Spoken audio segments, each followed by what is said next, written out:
This is That One Audition with Alyshia Ochse. Press the mic. We're doing this. We're already doing the interview off the Welcome mic. to our show. No, because you were getting ready to say, I've been doing this since I was 4. You've been doing it since you were 14. I've been doing it since I was 14, and there's just, so I'm really good at like compartmentalizing and like understanding that, like I go here and I do this, and like, people only know what you tell them. So I love going on location and like escaping my life and then pretending to be somebody else. But it's been difficult for me in my real life because so much about my real life is also very unconventional looking. To like, I just think it's beautiful how you keep community around and give back in that way. So I've been inspired. Thanks.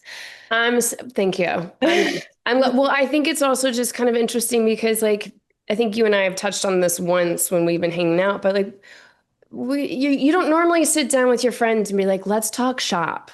No, or like hanging out. You're not really talking about certain things. We might be talking about what you went out for, what you're working on, but not like this nuts and bolts of the industry of like what's going on. So there was a void. There was a void after I farted, like flagellation. But see, we needed to be friends a while back because I am the friend that like sits down like, let's talk about shit. Like what's going on in your life? I'm like, I think I can be intense for people. And I'm like, I get it. Yeah. Well, now we get to put a mic in front of it. No, there is no small talk. That's why I kind of like getting into this. Like, well, that's the thing. After us having certain conversations and being in certain friend groups, it's different to then sit down and go through your resume. Babe, I had no idea. I mean, I knew you were in the Aviator and stuff like that, but I just didn't realize how young we were at that time. So you started when you were 14. You lived in California, for like everybody that's listening. And I did that research where it was like, you weren't really, this wasn't, even though you grew up in California, you weren't like, I'm going to be an actor. You kind of did that whole, somebody kind of discovered you, threw you into a commercial situation.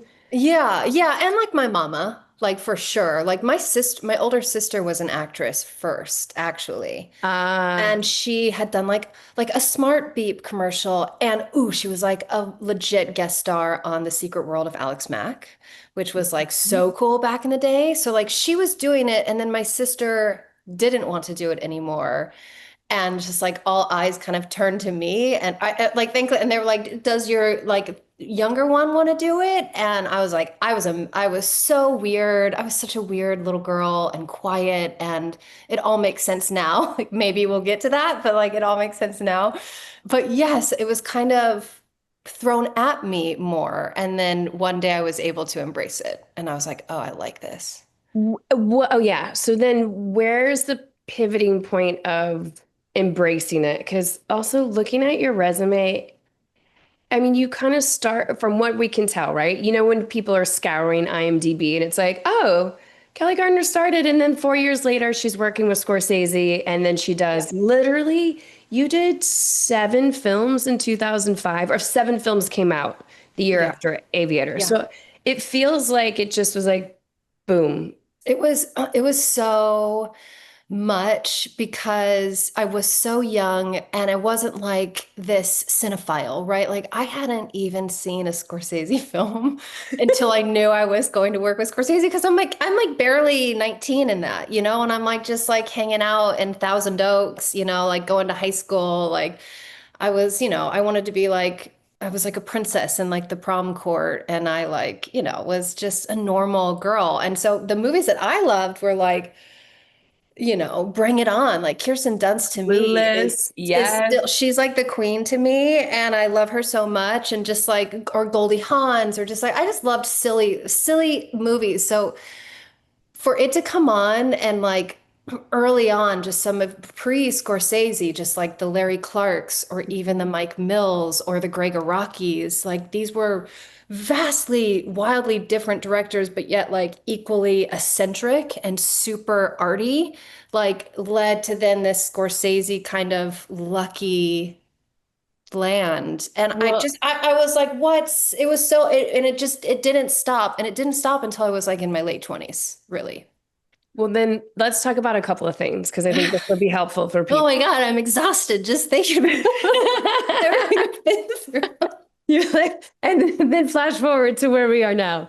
It's been a wild ride. And you've honestly watched the industry change so much, and I love that you stepped into an industry that you're like, I mean, whatever, take it or Yeah. leave it. It just kind of came on to me. So what do you think about the early ages of auditioning? Because or how you were even auditioning at that age? Were you just like, okay, whatever, lines, I'm just gonna go see what happens? Did you actually have an idea or a recipe that you were going after? Yeah, I mean, when things kind of started to really pick up, I got into this acting class that a few like really cool actors still to this day kind of like started in. My friend Martin Starr was one of them, but like this guy Kevin McDermott was an incredible kind of very playful coach for kids, and my mom like quickly threw me in that class. And so yeah, I just kind of at a very young age did a deep dive with a wonderful guy into Well, and was he doing character. script analysis or like, yeah, what was the emphasis in a more focused teen Got it. kid I mean, class? God, it was so long ago. No, it was like improv. It was really character based. It was, of course, there was scene work, but it was really about play and how easily you can change who you are by like dialing up and down, like physical movements. It was really playful. It was really playful. Yes. And you would work on a piece and come back and do it over and over again. But when I was auditioning, I was getting such big opportunities that I would go in with him and work on them and really kind of like dial them in, and then my mom would drive me to these auditions, and then you're going in with a casting director and it's very serious, right? These were very serious times. uh Yes. it Yes. was, I yes. mean, just to catch the audience up if they already don't even know, you did The Aviator. Then we have Thumbsucker the year after, Man of the House. Let's jump to even 2007, Lars and the Real Girl. That's Yeah. one of my absolute favorites. I mean, you're working with Craig. Was that his first? That was his second film, right? Yeah, he'd done Mr. Woodcock, and then Lars was this kind of like arty piece that he wanted to tackle, taking him out of like broad comedy.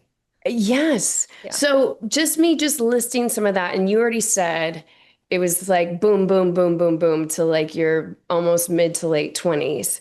Uh, What was that one audition during that time? The one that really sticks out. Well, Yes. I mean, I would have to say my Lars and the Real Girl audition was insane for me. I was That was, hoping. What, tell us. I want to hear it. I mean, listen, like that was fun because I'd already had some years behind me working. So, like, I did have a level of confidence about me that I hadn't had in rooms as when you're like young and kind of like straight off the bus and just like they're loving you for how, I mean, we know now, but they're like loving you for how innocent you are. And then it just kind of starts to change. So I was feeling really good in my body, but it was also like a big project. It was starring Ryan Gosling, which it's just everyone, I think everyone still wants to work with him. Like he's just so talented. And I was a real dark horse, and I loved the script so much. And I just knew this tone. Like I just knew this character, and I respond a lot to characters that have a really alive children in them because my child is really alive and it's all I can do, especially in times like what we're going through now. I find it my responsibility to keep that child alive because there's wonder and hope and joy. And so I'm game for a character like that. And I'm like, I know this, dark horse. I have this roommate at this time. I'm like, we go through her mother's, she actually lives in the garage of her like parents' house, and we go through her mother's wardrobe because I was like, this girl's like, I've got to cover my body, it's real like Wisconsin. I need like gray sweaters. I had this whole thing. And then I was just like, these characters are so childlike. And at the last minute, as I was driving to the audition, I had this idea because I was like at a restaurant the night before, and there was this little girl, and she was talking to her mom, and she had a milk mustache. And I was like, oh my God, this girl's so adorable because she's like telling this animated story and has no idea she's got this big milk mustache. And so at the last minute before this audition, I pivot and I go into 7-Eleven and I'm like, what can I get? What can I get? And I see red Gatorade and I'm pale and I'm like, this is gonna work. And so I sit in I think it was that 5225 Wilshire. Yep. Yeah, so there's that Jack in the Box, like Yes. so Yeah. yeah, like I get a Coca-Cola, I have my Gatorade, and I'm like holding the Gatorade up to my mouth and I'm trying to stain the edges of my mouth because I was like, I want to just walk in there. And I had some red lipstick and I really do it up. So I give myself like a red Kool-Aid milk mustache. And I'm so nervous, like so nervous in that waiting room. I get nervous before any audition. And I go in and I walk carrying a half empty bottle of red Gatorade and I just play clueless. I just like sit down and I just like, take a sip and I just start talking and like blah, blah, blah, blah. And I play clueless. And it's this thing. They're like, do you know that you have Gatorade on your face? And I was like, oh my God, this is so embarrassing. And I like rub it off really quick. And it's this whole kind of like awkward, childlike kerfuffle. And then I do the scene, which they responded to. And so when I came back for the audition, I walked in carrying a half empty bottle of blue Gatorade with my mouth stained blue. And I think that's when Craig realized, he looked at me and he was like, haha, like very funny. Go wash it off and like, let's do the scene. And I think that was a moment where he realized from the very beginning, I walked in the character that I wanted them to see was just this like innocent little girl. I love that. I also love that you stayed in and you're like, oh, da-da-da. I like Yeah. that's not for the character at all. Yeah. Brilliant. Kelly, okay. Yes. So I'll be And then I got red because I was like, I can't believe I'm doing this. Like, and then I booked it. So it was great. It's such a great way into character.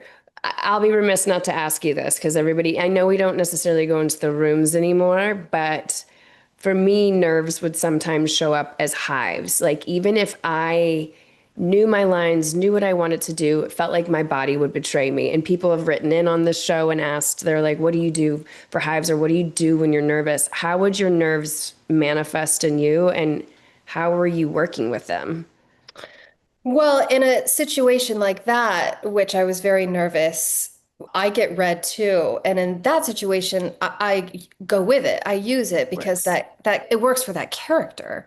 But like I've gone in sometimes to play like the cool pretty girl and you're like a mess and like my armpits like t-shirt, it's just I'm like I sweat so much and so you're just like fuck, like what do I do? And I think the best thing to do is either, you just completely ignore it and just go for a great read, or you introduce it into the scene because even like a cool, pretty girl can like acknowledge her armpit sweat and be like, yeah, anyways, what were you Exactly. saying?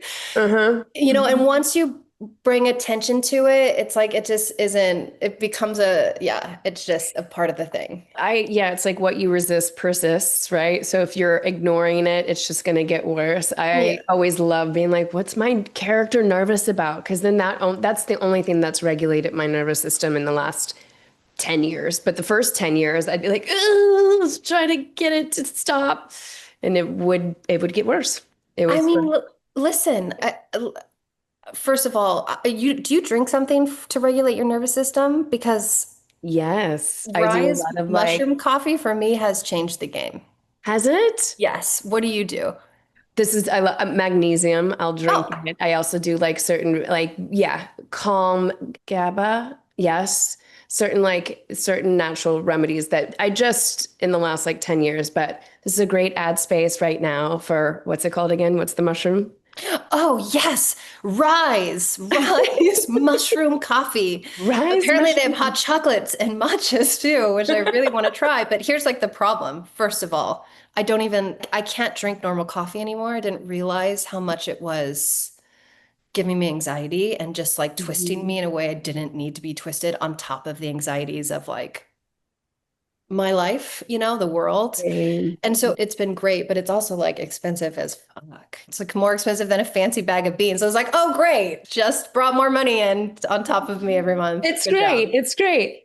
Well, then, as far as where we go next, I mean, I have to ask, I want to jump all the way to the secret life of Marilyn Monroe. Oh, yeah. But before we get to that, actually, I absolutely loved My Generation. Oh Uh, shit. that made me so sad that it went away. I'm curious about your audition for that or Pan Am. Which one do you want to choose? I'll quickly just say, I mean, my generation's Craig Gillespie, and it's I the year know. after Lars and the Real Girl. I didn't have to audition for that. That was given to me, and I, of course, said yes, and think that show was just a little bit ahead of its time, and I think that show Com- was really good. Completely. Makad Yeah, Brooks, who's cool. been on the show a couple of times too, we talked, it's just, if they would have revamped it now or even 5 years after, I think it would Yeah, have gone for series yeah. and series. That was an interesting time though, because God, there's some little just shit actors running around this town. And also like we came up at a time in this town, like talk about our anxiety. Like just a much more brutal time in this town. Like people were just mean and brutal for no reason. But like some little shit actor was just like, why are you doing a TV show? Like you just did like Lars and the Real Girl. Like you shouldn't be on this TV show, you know? And this like, and you're just like, I'm already having conversations with my team that's being like everything's going to television. Like it was like the crash happened right around Lars and the Real Girl. I want to say coming out Yes. was like one of the last kind of like cool like in I did so much cool independent cinema and I really remember that was like it dies after that for a while. And then was that what you were referencing earlier where you're like, okay, this rise, it's kind of a fast rise for you. And then you're saying Yes. to my late 20s, is this kind of when it kind of crashed around where you started to, well, what did you realize? Like what became challenging in that moment? Was it like this the shift of like, okay, television's kind of the thing, but some people are not into it? Television schedule was hard on me. Yeah, so like my generation barely lasted, and then Pan Am came right after that, pretty much. And that was interesting because that was really my first foray into like television, network television. It was a big, big show. And how Um, was your audition process for that? Because I feel like everybody in town went in. I remember going in for that. yeah, I feel like I saw Aaron Cummings in the waiting room. It's so interesting who you remember and then who gets the show. Um, I went in for that. It was that long table. Couldn't have been fucking longer. Couldn't have had more Mhm. people in the room. It was like they stacked like 20 table, and there was like I was like, why is everyone here? Like, couldn't have Mhm. been more intimidating. I went in and I didn't hear anything for months. And then Really? yeah. And then I get a call, and then I get a call from my team that are like, "Are you sitting down?" And I remember I had just changed the sheets on my bed, and so I was like, "Yes." I sat down on my fresh sheets on my bed, and they're like, "Well, they want to bring you in to test for the lead, Kate Cameron and Pan Am." And I was like, it took my brain a second because it had been a couple months, and back then projects were flying at you, so you'd kind of like would forget about it. Mhm. And I was like, oh, weird. I was like, what happened? And apparently they couldn't find this girl. Mhm. And Tommy Shalami went back through all the tapes, the audition tapes, and was like, pointed out my tape. And he was like, started laughing because I think I was in one of the first weeks of them bringing girls in. And the casting was like, you saw her, like you weren't interested in her. And he's like, no, that's her. That's her. And so they brought me in and it was a whirlwind. I tested on a Thursday and was in a uniform on a Monday. It was intense. And what a show too. Also, I love that like Margot Robbie, it's like her first job here, and now Yeah. look where we are. Yeah. Look where we are. Yeah. Okay. So now that everybody, now, I love how there's so many piecemeal moments coming together for yours, but let's go. I have to hear Well, this I'm one. glad that you're staying on track because you have a list in front of you. Because I I'm do have like, a I list in will front talk in a because million different directions. also I just think that there's certain projects, like how things come together is really fascinating. But even what you're saying, at that time, it wasn't uncommon to have 3 or 4 auditions in a day. The density of projects, especially if you were at a certain level where you had Scorsese already, Craig, you've already worked with certain people. So you're going to have opportunity for so many things that are happening. We're kind of in a different place now, but fortunately, but also not. It kind of comes in waves. But I think it's really interesting how we build the blocks, right? And then where we find the valleys, and then how, and it doesn't feel like you have any valleys yet up Oh to my a long God. time. That's so Yes. sweet. I definitely have valleys. I definitely have valleys. Yeah, I would say actually like we're right there because Pan Am was a really fun show to book it, but it was one of my least favorite projects to shoot. It was a brutal set in so many Did different you ways. elaborate? Like, what did you learn? Let me ask you this. What did you learn that benefited you moving forward on other projects? Well, I don't love to be the lead of a network television show. I would Okay, rather let's. do recurring. I'd rather guest star. It is so much work and so much pressure. And it's been a while since I've done it. And there comes a point in my career, and it's so sweet that you don't see any valleys because I beat myself up for the valleys because I'm a perfectionist and I love being an artist. But at one point, I just kind of get fried because I've been working since I was 14. It doesn't ever stop. I don't have like end up getting kind of just like a normal life. And I just have like so much that I need to learn. But I learned on Pan Am that I don't like that schedule. It ceases to become fun, and then I don't see the point in it. And at that age too, it's like I'm not worried about supporting myself as much as I'm worried about supporting myself now. Mm. But my nervous system just couldn't, it's a lot. It's a lot. Like that type of visibility, that type of schedule. And if you don't have a good, healthy container, Mhm. it's so much. And I think I was just tired. So there's points where I literally step back in my career. I'm like, I'm just going to take myself off the casting shelf for a second because I'm not doing well. And then do you actually communicate that with your team, or are you just in a place where you're just going to pass as they're sending you stuff? Like, how do you take care of I yourself when you're taking those breaks? Was the Yeah, I mean, I would love to say that I could have communicated that to my team, but I didn't know how to. I was a 27-year-old girl with the heads of WME as her team and like a really strong-handed manager, and they were men in suits, and it was overwhelming. And I just almost became defiant and was I just kind of stopped wanting to play. And it was just like, no, no, I don't know. And I went and hid in relationships, things that I thought I should be doing at that age. I Mhm. should be falling in love, right? I'm 27. Like, am I late to the game? Like, the girls I went to high school with are like married and having kids, and so I just would kind of experiment in a more normal life, which I think I always dreamed of because if I wasn't an artist, I would just be like, Married in with a kids? small mountain town, doing some weird art shit, smoking weed, working in a bakery, Yeah. loving on my dude and So then when you're dealing with the suits, when you're yeah. kind of the face of a show like this, and then you take your own mental break and put it into people, places, and things, Yeah. where what brings you back? Is it the life of Marilyn Monroe? Like, what brings you back to play? What brings you back? It's a calling of mine. I love it so much. I know. I Yeah. can't stay away.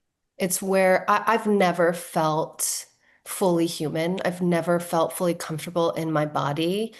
I am constantly searching for that in my life. And there's few people and friendships, and as you know, experiences that like take you out of this awkward experience of being human. And acting makes me feel human. Not like an alien. Other than that, I feel like I'm just like a weirdo, like rolling around. So like it's my calling. And my art really imitates my life too. There's either something I've just gone through and this perfect role comes up, and I'm like, I know what to apply to this to get this message across. And hopefully it's one of healing that can help people, or there's something I'm about to learn, and that role is about to like fucking take me on a ride. And so it's a part of who I am. So Yeah. then translate that to me for Marilyn Monroe. So when Okay. Marilyn comes, I is passed on it so many times. that's what I want to hear. Walk me through this whole process of them sending it to, because it's a little daunting. It's not like nobody's not played her before. So It's this, it's very daunting, and it feels like it's like this golden opportunity, but it was like, you it's the know, lead again. That's why I'm curious about you going from like, okay, I don't want to be the lead. I don't want to be focal. yeah. So why? Why did Yes. How many times did you pass? I passed twice, and not it wasn't a full offer. It was to go in and do like, work sessions. And I was like, no, like I didn't have a problem with Maryland. I was terrified. duh. But I didn't have a problem with Marilyn.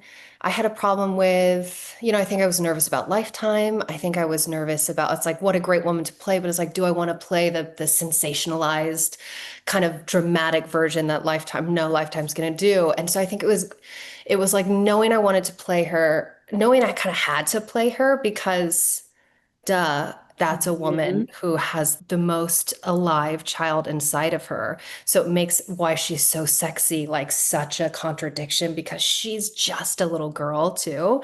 And I was like, well, that's what ended up tipping it for me because I was like, that's the thing I love to do is play children. But yeah, it was hard. And then I went in and did the workshops and Who convinced you to go in? What made you go, okay, fine, I'll just go in my and manager at the time, who bullied me into a lot of projects that I don't know if I would have done on my own, for better or for worse. This was also a manager at the time that got me fucking paid. And I'm thankful to be working, but like it is a battlefield out here right now. So like also thankful for that, like for somebody to like look outside of just like artistic endeavors and be like X, Y, and Z. And so I went in and then I just had so much fun. And then they flew me to New York to meet Susan Sarandon, and I think she had the last approval or something. And I flew back, and before I even got off that plane, you turn your phone back on, and it's just like bing, bing, bing, bing, and you're like, "Fuck!" That was a big fuck. I wasn't excited. That was a fuck. What the fuck? now you have to do this. Yeah, yeah. S- Who, how did you construct her? What was the work ethics? Because I think, look, every film, every project, every character for me has its own process. They're never the same for me. So I know when I ask this question, this isn't like a one size fits all, but for something that's so specific, how did you crack the code on Marilyn? What was the first, how did you start layering her? Mimicking Yeah, how much time did you have before that one too? 2 weeks. 2 weeks. And then how much time did you actually have to shoot it? Because I've done so many Lifetime movies and they're like, here's 12 days, here's 14 days. Please, Oh, we you were had there for more. like 3 months. And you know what I actually love about that project? Yeah, because that's 4 hours. We shot 4 movies.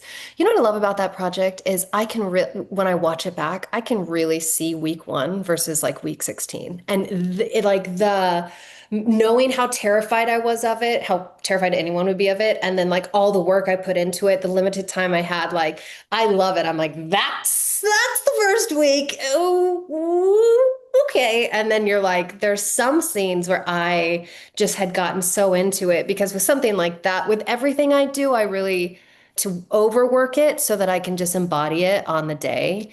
But yeah, I had done as much work as I could. And then, yeah, there's some where I'm just like, that's not me. I don't know. That's so cool. I don't know Don't what even that remember is. doing that Yeah, part. yeah, yeah, So yeah. then let's talk about tangible things. So Sure, first you sure. started with the mimicry of her Hmm. voice Hmm. and her movements. Hmm. When you say the work, what were you doing next? Like what was the next couple of steps to get you to day one? Let's just get To to day get me one. to day one. So a lot of mimicry and then a lot of throwing the mimicry me away because I had a really good friend look at me. Her name was Elspeth Keller, and she looked at me right before I was going to go do it, and she just had this like little magical wink in her eye, and she was like you like I was so nervous, and she was like, you realize like you don't have to do anything at all too. Like you can choose like that. She's like, you don't like all this. You don't have to do anything at all, and she just kind of winked, which I thought was super nice. But yeah, so I did all the work and then I tried to let all the work go, but like learning the lines, like it was 4 hours. It was, 5 scenes a day. It was 16 different wigs. It was her from 15 to 37. It was like once it was a go, it was a go. And as I had to go to wardrobe fittings, I had to do wig fittings, I had to do hair and makeup tests. And it's like, boy, have I never felt fucking uglier than playing the most beautiful woman in the world because every department head just had every photo of her at every angle like slathered on the walls, and you're just like they're trying to get you to look like her as much as possible, and so all you can see is the distance between like me and her, and she's super constructed woman, she's a super brilliant woman. So She, smart. Actually, so much smarter than we give credit to. she is so smart and so sensitive and such a child. And so I think, I mean, I also like there was nerves on that set. Like I'd throw back vodka depending on what scene I was doing. If I was doing a scene where she'd been drinking all day and she was like in with her therapist and she's having some like, crazy dramatic like Marilyn Monroe fit, like, you're just like, I know the work, I've done the work. I had a friend out there with me who would like, I'd get home from set and I'd have 12 pages of dialogue to learn the next day and just be tired. And I'd like crawl into my bed and he would rip me from the sheets, from my feet, like turn on the shower in full sweats, kick me into the shower, like pour ice water off of me, pour me a drink. He's like, bitch, like you need to get, like, I don't fucking care if you're tired. It's going to be the most tired 3 months of your life. I just worked it. I just Mhm. worked it. Were you working, you were working with your friend. Did you work with any other coach as far as like breaking down even how you're wanting to arc the scene? And like you said, from like teenager all the way to late 30s, like were you Yeah. tracking the script? Do you have somebody working with you to kind of keep things Yes. tracked? Yes. Who'd you I, work with on that, I, babe? my friend Joel Mikely, you probably know Joel. Yeah, I I know worked with Joel. Joel. Yes. Beautiful. And I've known Joel since I was, God, probably 15. So Joel's the one guy that could see the light that needed to come out of me and that could see the pain. Like Joel knows my story more than any guy in this town, like the good, the bad, the ugly. And so he was this perfect person that like knew that I could shine like that and also knew where I had been wounded in very similar ways. Very similar ways. Again, like you say, art imitating life or life imitating art. What was the big lesson after completing that? Like after, because like you said, Pan Am, you walked away and you're like, okay, I don't want to be number one. I don't want that pressure. I don't. What, after walking away from this, either the character or the project itself, did you take into all of the other beautiful projects that you got to do after that? Because then we have here Alyshia, we your face. have Enemy Within. We've got American Gigolo. We got Godzilla. We've got what, 6, 7 films that you're doing right now. Like it's always a constant evolution, I think. And we always pick up something from one thing to the next that I think is really nice to be able to share with each other. So other actors might be able to accelerate that process or just recognize when they're in that process. I mean, after I wrapped that was like a 2 week coma that I think I went into. Like I I was was in going to say, what was your disbelief. recovery? Yeah, I was like You in just did it. disbelief what had just happened. Yeah, I think I slept for days. I think I held on to Marilyn for a really long time because it was like to do the voice, to not do the voice, and it's like when to do the voice because she definitely puts on a voice and then she definitely has this like lower register, like raw quality to her Mhm. as well, which I love. And so, what did I learn? You know what? I learned on that one that like, because that was also that set had its challenges. Like, fuck, like really a lot of challenges, a lot of great actors coming in and out of that one too. Just to trust myself. Like Mhm. I was proud of the work that I did on that one. And I think that was a scary one because so many people are gonna have an opinion Yes. and be watching for better or for worse. And that one just, I was proud of myself. And are there things I would do different in certain scenes? Yes. With the time that I had, I don't know, if I could have, but it's proud of myself for doing that. And again, like I think if I struggle with anything, being an actress for as long as I have been, is just holding the experience, the light, the attention, the power of the role, the opportunity. Like I've been met with some huge opportunities that came in fast and I was so young and like I didn't even take myself seriously. Like I wanted to just play a cute cheerleader. I was missing teeth for God's sake in high school. I didn't feel attractive. I just wanted to be the pretty girl in slow motion with the pom-poms and like here I am like playing drug addicts and ingenues and fucking Marilyn Monroe and I'm like what the fuck happened? And I think it was just like, oh, that Yeah. one like gave me my own star. No one could take it away from me. that was going to be my question. Was that the pivoting moment of full acceptance of like, oh, I'm doing this. I'm doing this. I'm Yeah. doing this. And not Yeah. only that, doing it really, really well. Yeah. Yeah. Especially because I didn't want it. So Yes. I almost felt like I was like, this is so melodramatic. I was like having to do a duty and I'd put that fucking platinum wig on and and those heels and I was like, I'm doing this. Like I've got, this is my, because I didn't want it. I was like, how is this my responsibility? Somebody's got to do it. Here we go. Here we go. What did you learn from working with Susan Sarandon, or what are some of the things that you were able to pick up from somebody? I mean, talk about somebody who has put herself front and center and has fluctuated through so many different eras at that point. Was there anything of wisdom, business-wise, or just even craft and talent-wise that you were able to? No, I mean, it was an interesting experience because she really didn't step outside of the role she was playing, which was a Mhm. mentally ill woman who didn't like her daughter. Yes. So I got a version of Susan Sarandon. You know what she taught me is to not take things personally. Yes. And it's also so hard to, you have to, I'm a role for her in her development of her character. And she came in, she did her job, and she left. And I watched a woman, make me feel the way that I was supposed to feel in the scene. And so really she did a lot for me in those scenes. Yeah, I can only imagine. And then, okay, did you keep the accent even when you weren't shooting? Because I just heard you say before, like working with the accent, not working with the accent, and then trying When to drop it yeah. later. When I would get like tipsy, Marilyn would come out. It was like hilarious. My friends are like, "Oh, hey, Marilyn," and I was like, it's like, yeah, there are just moments because she's also really fun. Like once you kind of understand her rhythm, like she's just very playful. Like that woman will literally flirt with a 3-year-old boy and get us away with it because it's so innocent. And Mhm. honestly, to me, like the sexiest situations that I get in, even with men in my life, are sometimes the most innocent.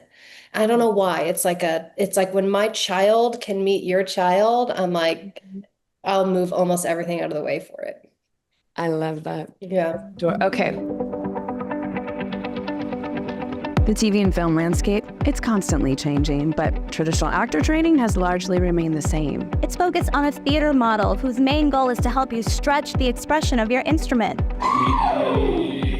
That's why you can have years of training, From scene study classes to audition classes. to even an MFA, and still not be able to book a 2-line co-star. That's why we created the Bridge for Actors. A collection of tech, craft, and business online courses to teach you the skills that you need to go from a student of acting To a working actor.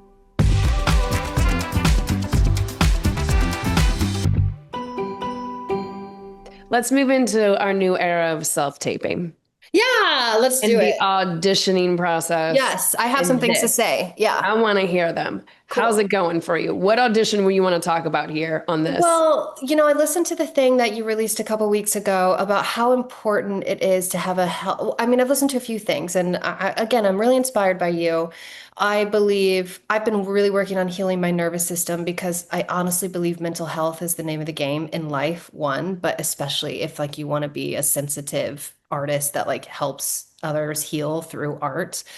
And so when you can flip a perspective and you're like, hey, it's an honor that I get to come in and be hopefully, but yes, definitely a puzzle piece that gets inserted temporarily to see if I fit. And if I don't fit, they're just like, oh, they just discard that puzzle piece. And as actors, you can take it so personally because it takes so much time, let's face it, to make a self-tape. But it's really just an honor. And I've had to reframe it where I'm like, I don't even read for the project anymore. I literally just read for the casting director, for this like wonderful woman and men, but like more women than men, who has been a part of my life for like some of these cast members 20 plus years have been bringing me in, like they've been with us. They've like seen us grow. And I go, you know what? I'm just reading for this woman right now. I'm going to do the best that I can do to give her a really cool deck of cards hand. And so she can play them and look like the badass woman that I know that she is. Because sometimes I don't want to audition for the thing I'm auditioning for, but I know that I'm going to give a decent audition, if not a great one, depending on how right I am. And why not give her that, or give them that to present? And I used to not do that. I just used to either take it too personally or was too selective or whatnot. So this is actually a really cool story. I went in for Vicky Thomas for the Misty Green movie that I just booked. And that was my first time I had been back in a room with anyone in like 4 years. Like I had been all self-tape. And so I walk in that day last month and I was I was on cloud nine, and she was really funny and she hadn't seen anyone either, and as I just had all these memories of like signing in, like I ran into people I knew in the casting office and like, I'm a bit of a lone wolf. Like I'm not a super social person.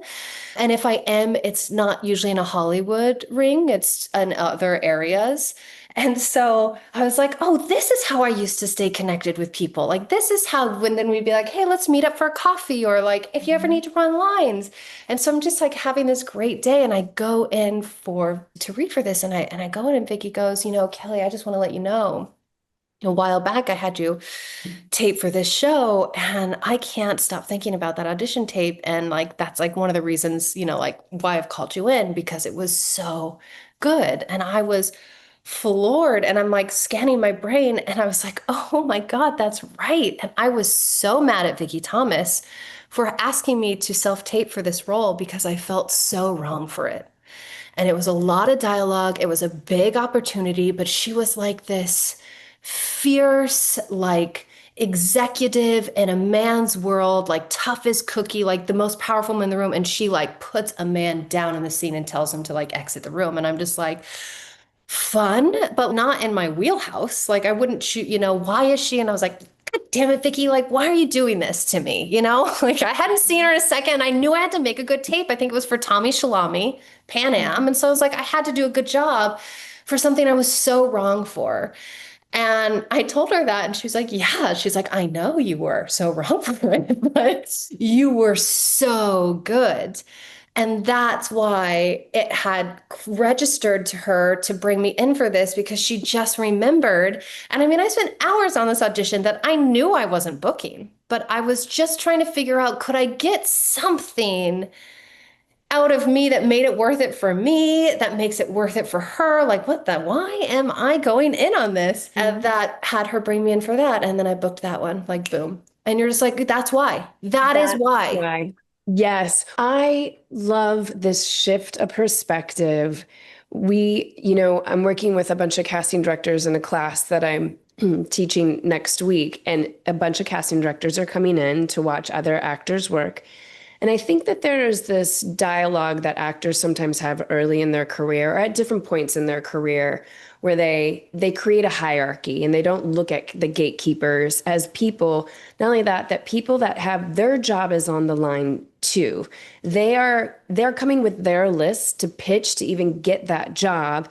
And then when they have you come in and tape, if your tape's not good, their reputation suffers. So it's a relationship that we're building over time, like you said, to help them look good. Let me give them something to present. And gosh, a real option to level the playing field. And then it is really, I say it all the time, it is really selection, not rejection, where they're like, does this puzzle piece fit? Nope. Oh, that edge is a little funky. Okay, we'll just put it over here, maybe for something else. Okay, does this one? And then you're right. I love when I have shocked a casting director where they're like, I wasn't thinking that at all. God, thank you so much. Not for this, who knows what, but like, thank you for just putting forth the effort of creating a world and a dynamic piece that made me feel something. Also, that's the other thing too. God bless these casting directors sitting there. They're not eating popcorn through all of our auditions. They're like, next. And it's the one they're like, oh wait, I'm actually paying attention now. That makes their job feel joyful, I would assume. That's why they're doing it. That's why they're casting directors. Yeah, because it's finding the needle in the haystack. Like that's got to feel really rewarding. And then it's like they make another person's career or year or month. And it's like this audition isn't about me. And it shocks me because I'll help anyone with their auditions. I love to tape. I'm so curious what other people are doing because self-taping is hard. I don't book nearly as much since things self-tape as I would when I would get to go in the room and do whatever weird thing at the last minute I would decide to do. And I'm like, oh, and I'll see it with other actors, and you're like, this audition has nothing to do with you. Why are you making everything about you? This is literally, you get to throw your hat in the ring to help like this production and all these people who have been working on this for so much before you, and they're going to continue even if you book the role after you. Like, this has nothing to do with you. Like, Nothing. What would you think would be the most fun character to insert in this scene? Frequency. I think of it as frequencies, you know? Great. Well, I wanted to elaborate a little bit more, specifically on the tape that you said, because I think a lot of people talk themselves out of roles. Yeah. I love that you just said frequency. I'm wondering what else you'd be willing to share specifically on that audition where you're like, this isn't me. Right. This is out of my wheelhouse. I'm going to spend hours to put forth something. Tell me tangibly, other than learning the lines, how did you crack what The code on that? Yes. Yeah. That one was cool. So I went in with a friend, Louis. Shout out to 1805 Self Tapes. He's wonderful, and I love to play with him. He's a great actor. And I went into him, and I was just like, man, like it's gonna be brutal. Like it might even be 90-minute session, but like he's like, you're gonna be great, you know. And I just kept going and going and going. I remember the scene. She was like chewing a man out in a business setting, and it was all men. He was being an asshole to another client. The client was Black. It became like a race thing. This is the 90s, and she has to like apologize on behalf, fire him, take control of the room. And I was like, this is a lot. And I kept doing all the things that I thought would make a woman strong in this. You know, like I wore the suit, you know, I made myself look the role. I use body language. It's like, she's strong. You know, she's like, they're yelling, you know, they're like on top of each other, all these men. And I was like watching them back. And I was just like, I watch them back. If I can't find it, sometimes I don't, but if I can't find it, I watch back, I watch back, I watch back. And I just took a breath and I was like, you know what, Louis? I was like, this is just, and it just clicked. I was like, if you're the most powerful person in the room, you don't need to prove it. Is that why I'm not liking this? Like I'm trying to prove as a woman, as Kelli, that I can do this role. And I was like, what if I know I'm wrong for this role. Like, what if I just stop proving that I'm a great actress and just like chew this guy out how I would in real life? And like, I just made this choice. I swiveled my chair. I didn't go straight on. I did a profile and I decided, oh, this woman's so powerful and this guy is so below her. She wouldn't even fucking look at him. And I just switched the whole scene. I decided to never look at the camera. I never raised my voice. I was just like, get the fuck out. Get the fuck out of the room. Like did everything under. And when I watched it back, I was like, holy shit, I'm still not going to book it, but that I'm happy to send. That might be a take that they haven't just seen just yet. Yep. They probably saw a lot of better takes of what I was doing, which is really what's right for the scene. It needs to get heated. It does need to get loud. But the woman doesn't need to. I love that you're able to watch yourself back too. I think an actor needs to be able to, these actors that don't watch themselves, why can you've been doing this long enough, you know how to critique where you're like, oh, that eye movement here versus here is going to change everything.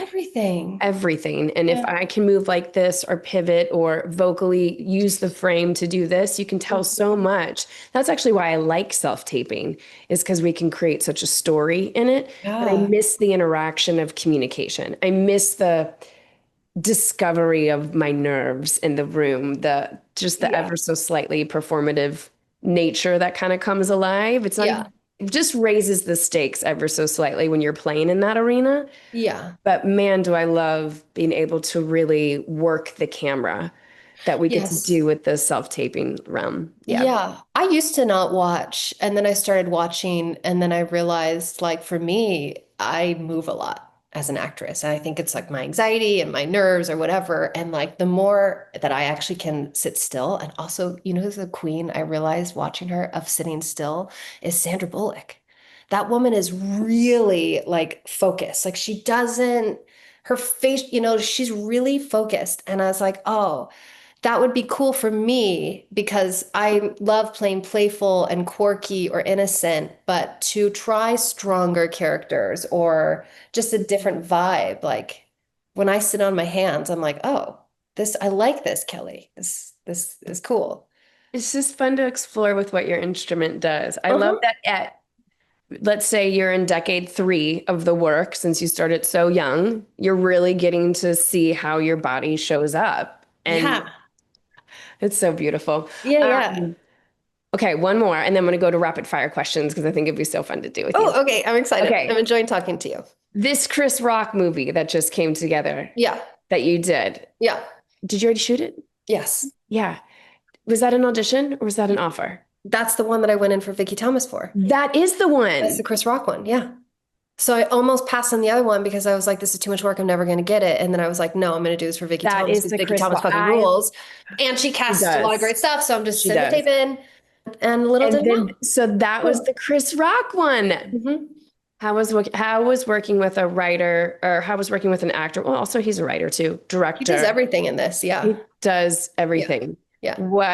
What fun things did you take away from this or any of the projects? In the last year, you've done what, 6 movies, or this past year? No, this past year, 1, 2, 3, including ours, 4. I have 4. Oh, 5. Mhm. 5. Oh, yeah. Look at me. I know. Snap, snap, snap, snap, snap, snap. 5. Yeah. Yeah, Kelly and I have a movie. We do. We that we didn't get do. to do together, but we got to. We're Did the what women parental. are supposed to do. We're supposed to Yes. support other women and help people on their way. Sparkle. Sparkle. So then let me ask these rapid fire questions because it'll probably answer the question that I just asked about Chris, unless you have something specifically. He's great. He's hilarious. He is exactly what you think he'd be. He's also very hands off. He trusts the actors he cast and then just sits back there and laughs or watches. Yeah. I love that. Yeah. Okay, ready? Yes. Let's see. We're just going to run through a lot of these. Okay. Favorite actor you worked with? Ooh, Ryan Gosling. That's so good. Most memorable first day experience? The Aviator. Yeah? Yeah, stepping on a Scorsese set.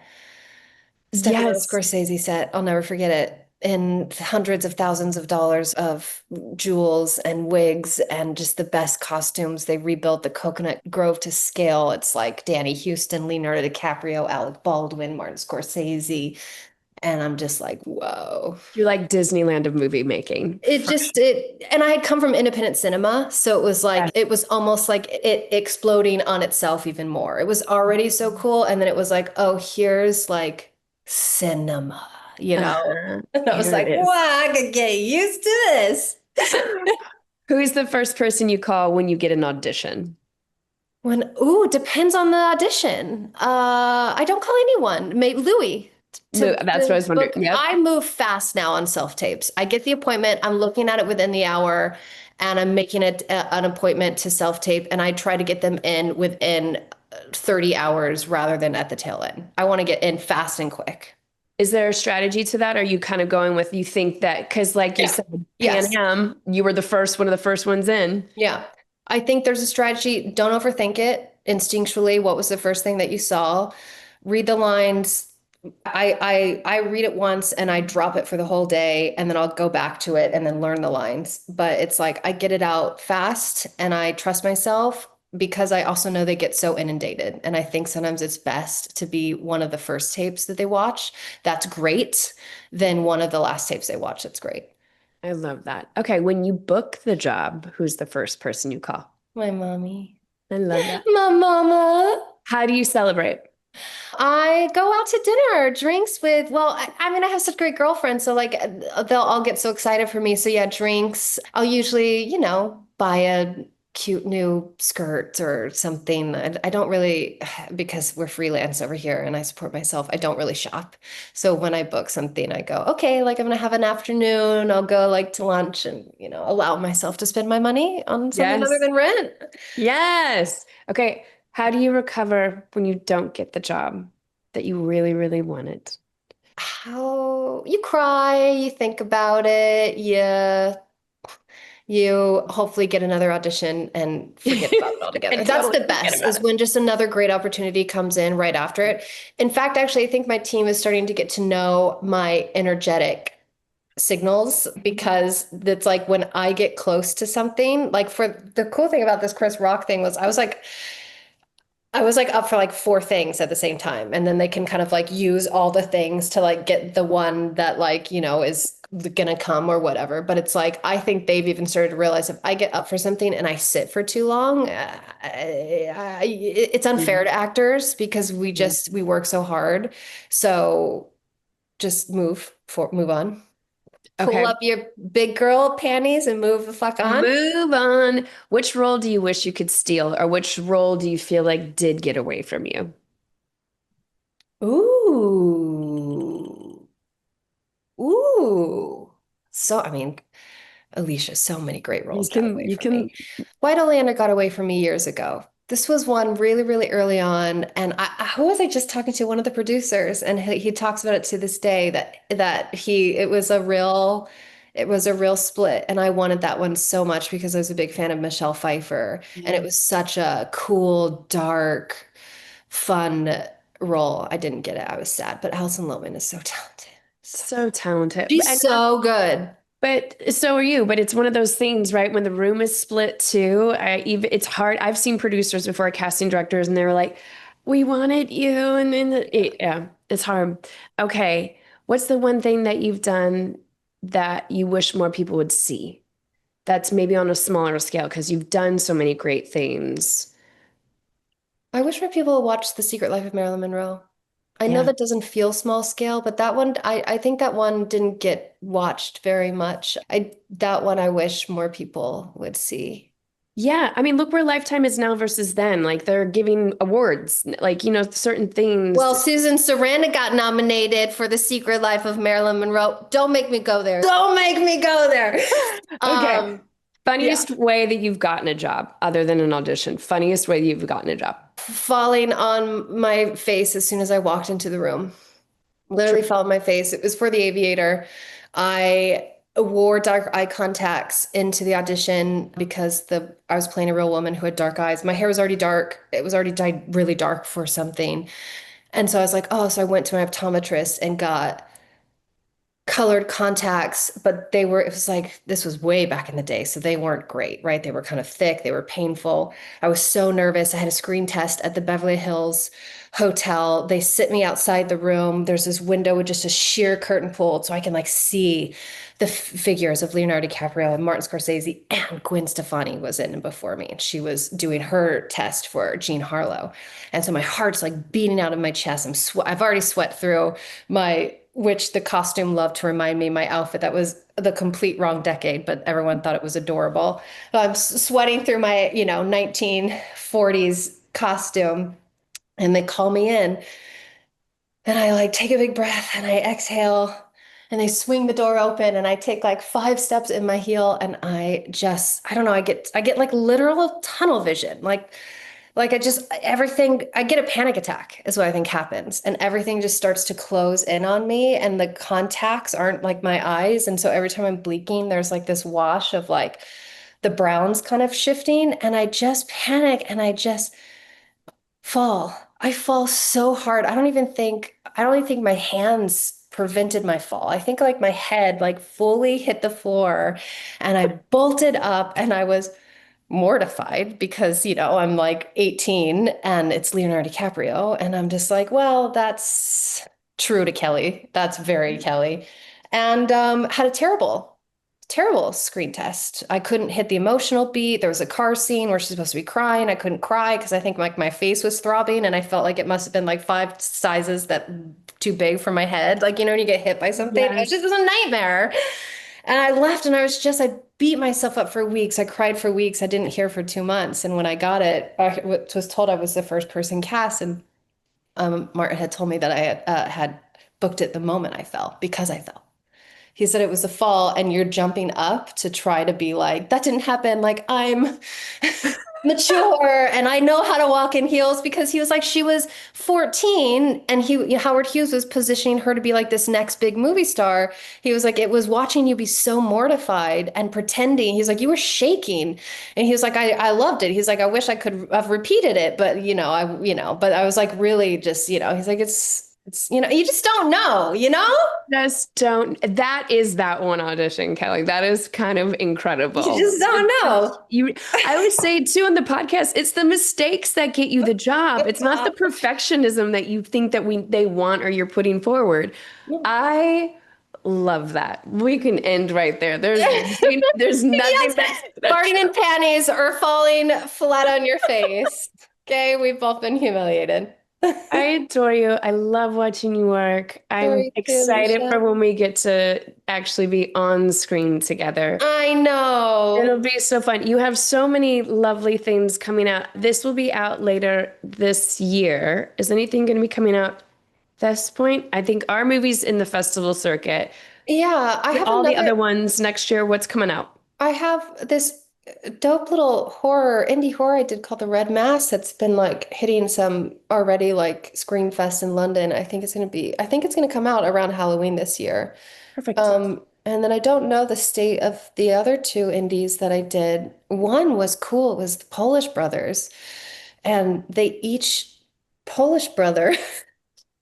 the Polish brothers took half of the script and didn't tell the other one, because they're twins. And they didn't tell the other one what they're writing. And I think like only the like DP and like the script supervisor knows the through line.